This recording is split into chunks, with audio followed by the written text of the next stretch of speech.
In a quiet laboratory at Los Alamos National Laboratory, New Mexico, an unusual group of recruits buzzed with anticipation. Honeybees, nature's skilled pollinators, were about to become the new entries for national security. Dr. Timothy Harmon, the chief investigator of the Stealthy Insect Sensor Project, had made a revolutionary discovery. These bees could sniff out bombs. It was a well-known fact among entomologists that honeybees had an exceptional sense of smell. They could be trained to identify a myriad of scents. But what startled the scientific community was the precision with which these bees could detect the dangerous explosive TATP, a compound commonly associated with terrorist threats. The training methodology was surprisingly simple. Harmon's team would offer bees a concoction of sugar water combined with the scent of an explosive. Over time, as the bees associated the scent with the sweet reward, they'd stick out their proboscises whenever they detected the scent. In just 2 to 3 hours, a group of 50 bees would be fully trained. But these bees were not just accurate, they were incredibly sensitive. Robert Wingo, a chemist working alongside Harmon, pointed out that these bees could detect explosive traces that even the most advanced lab instruments failed to sense. To add to the bees' impressive resume, they could detect these explosives even when masked by common scents like lotions, tobacco, and even motor oil.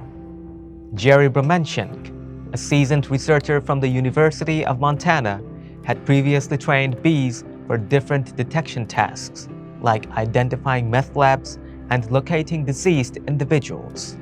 Unlike Harmon's contained bees, Bromenschenk's bees were free flyers, roaming vast areas.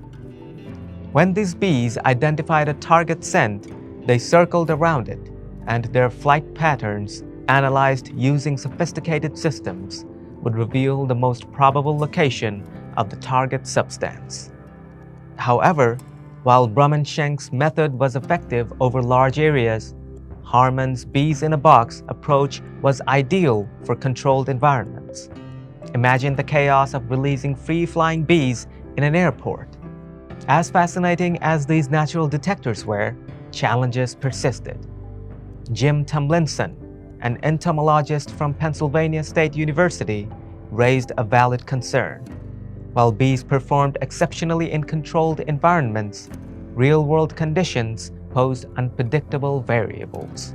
He believed in studying these natural systems and developing bio-inspired mechanical sensors, like those mimicking insect antennas. But Harmon was undeterred. He had already conducted successful field trials and envisioned robots carrying these trained bees onto battlefields.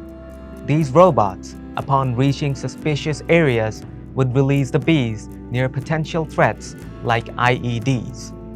If a bee stuck out its tongue, it signaled danger nearby. Though Harmon's innovative approach aimed to protect countless lives, it came with its own set of challenges. Contained bees had a short lifespan, surviving only about 2 days. And not every bee was a star student. Some were more adept at the task than others. However, the loss of bees was a somber reality. As a beekeeper himself, Harmon admitted his emotional struggle with the loss of these buzzing heroes. Despite the challenges and hundreds of stings endured during the research phase, Wingo and Harmon's commitment never wavered.